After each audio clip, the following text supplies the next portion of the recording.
Ladies and gentlemen, welcome to the world of Pokemon. My name is Professor Noki, and you're here once again for the news with Noki.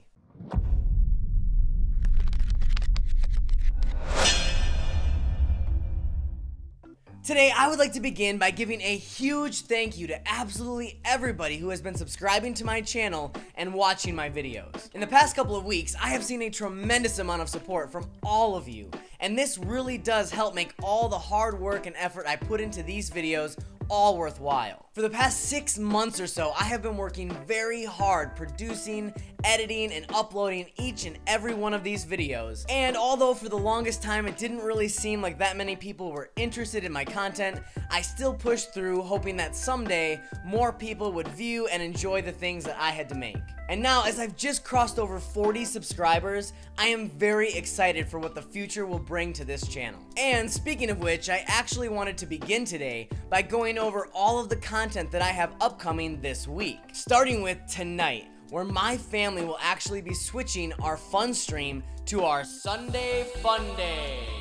Just like with our Friday fun streams, my family will be sitting down and drawing at random from our Pikachu hat of all of the Nintendo Switch games we have in our collection and playing them live for you. Then tomorrow at 1 p.m. Central Time, I personally will be going live back in Pokémon Sword to continue along in the storyline and hopefully obtain my final badge. Next up on Tuesday, I will be uploading my first of many brand new Pokemon Theory videos, which I actually haven't done in quite a long time. To relaunch this series, I will actually be taking a look at a Pokemon Theory that was brought to my attention by one of my amazing viewers, Gangsta5. He reminded me that in every single one of the core RPG Pokemon games, one of your rivals is almost always related to a very important NPC in the game or somebody directly tied to the storyline. Whether that be the Pokemon professor itself or the evil team leader or just generally somebody who's tied directly into the plot and story of the game. So for this theory, I'll be breaking down how each and every one of them connects,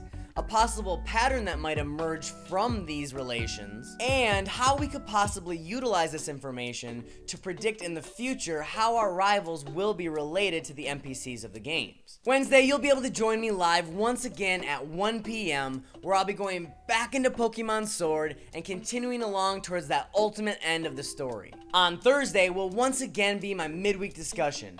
And like I've done in the previous weeks, if there isn't too much to discuss overall, I very well may use this time to dive back into Pokemon Sword and continue on live streaming. Though I will say, don't be afraid to spark up discussion in the chat, as I am always welcome to conversation. Then on Friday, I'll be going live yet again in Pokemon Sword, hopefully wrapping up the entire storyline of the game by this point. And then wrapping up the week on Saturday, I'll be bringing to you yet another card collecting video, and although I'm not exactly sure as to what Pokemon packs I'll be opening up this time, I'm certainly hoping my bad luck will improve. And now onto the news, and starting with Pokemon, we have gifts for everybody in Pokemon Sword and Shield. On top of all the other giveaways that Pokemon Sword and Shield has bestowed upon us, from Gigantamax Meowth to Quick Balls, they are now giving away 2 codes that will each grant you 20 battle points in the game. These battle points can actually be obtained by entering the codes into the mystery gifts section of the menu. And for those of you who are unaware, battle points can actually be used to purchase very special competitive items, such as the brand new nature-changing mints. And also for Sword and Shield, with the turn of the brand new year, it has been officially announced that these games are going to be the focus for the competitive online play, moving away from Generation 7 and Sun and Moon. And like with previous games, double battles will be the main format for the online competitive play, with only Pokemon found in the Galar region capable of entering. Mew, Zacian, Zamazenta, and Eternatus will all be banned and excluded from these competitions, of course, as well as any Pokemon not captured or hatched in the Pokemon Sword and Shield games, which many people are speculating is a rule put in place since the upcoming Pokemon Home feature will allow you to transfer many Pokemon from previous generations that you used competitively into Pokemon Sword and Shield. And moving on from there, we have a couple of stories to cover regarding Pokemon Go, starting with the Hatchathon that's going on now until January 16th.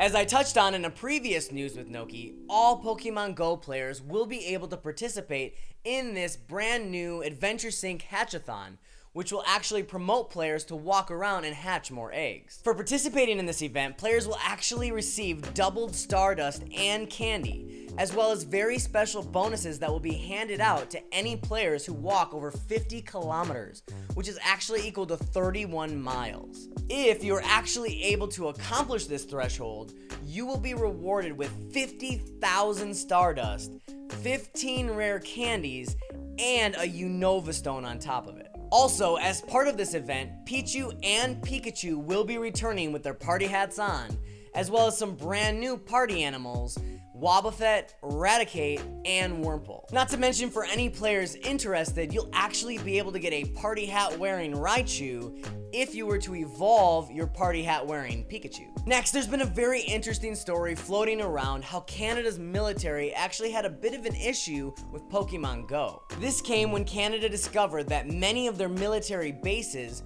were actually showing up as Pokestops and raid battles in the mobile game, which actually produced a huge influx of the civilian population to come onto the military bases in order to hunt the creatures. And although this did indeed cause a bit of a stir and a few situations to occur overall, the military actually is looking at this in a bit of a positive light, as it draws more attention to the Canadian military and provides them the platform to be able to educate the civilians about the military in general. And lastly, for Go, we have some very exciting news coming out in regards to the brand new 5G connectivity that Go will feature. Lately, a lot of hints have been dropped about the future of Pokemon Go and where everything is really headed toward, with Niantic pretty much teasing that they are very ready to drop a brand new and tremendously huge overhaul to the entire system of the mobile game, including upgrades to the actual software itself, as well as the implementation of brand new hardware devices,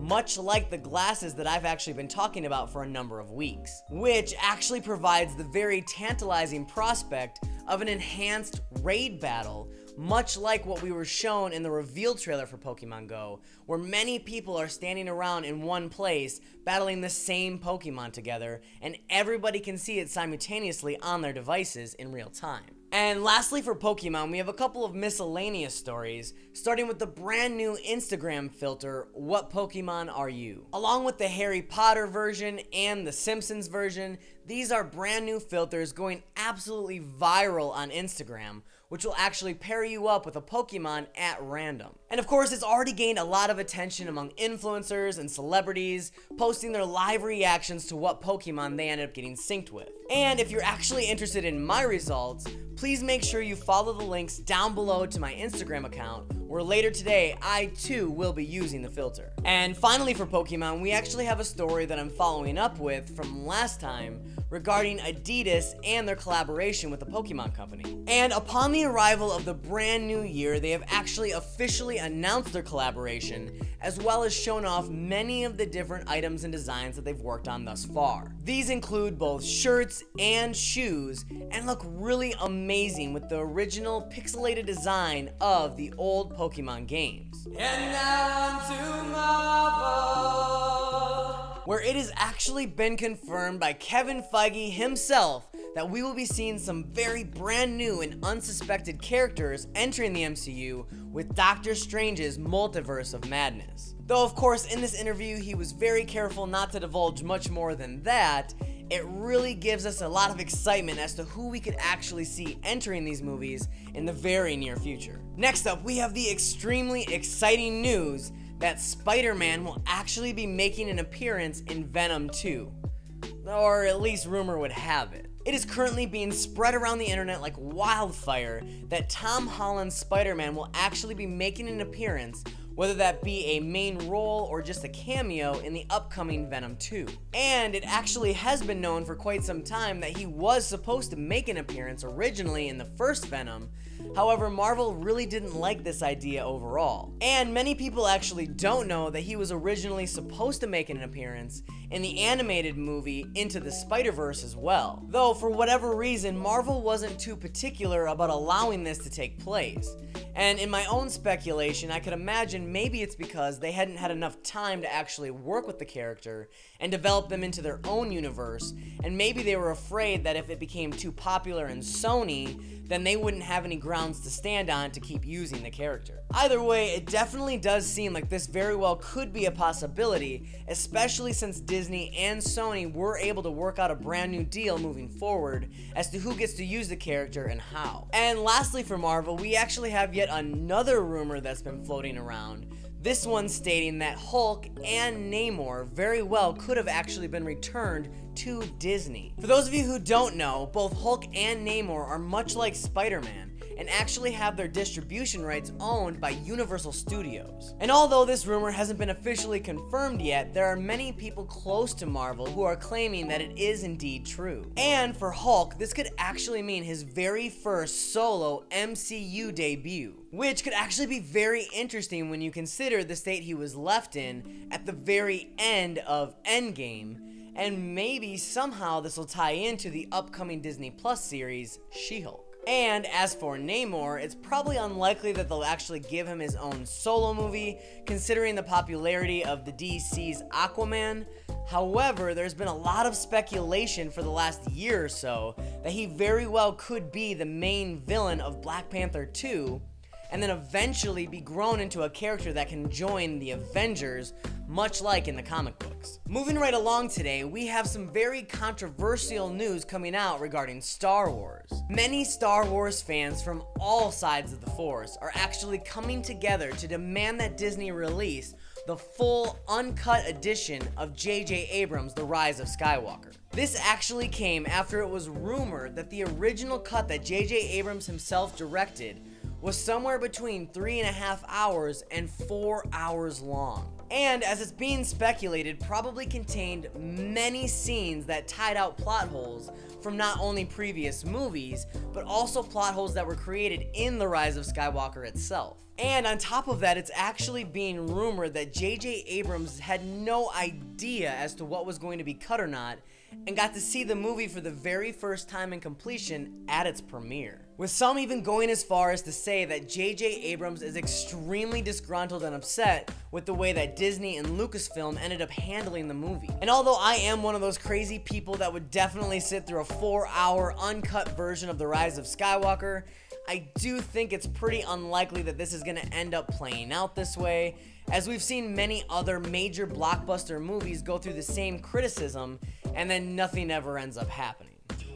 And then, finally for the news today, we have the absolutely mind-blowing information coming out from Fortnite that they have made $1.8 billion with a B this year alone. And for a free-to-download game to be considered the top grossing game of the year, and not only that, but the top grossing game of all time, is crazy, and actually proves just how lucrative these games really are. Because even though it might be free to play, it's definitely not free to loot. And in this era of online, streaming, and competitive gameplay, it is absolutely essential for these game companies to be finding ways to bringing players back into their game and spending their money.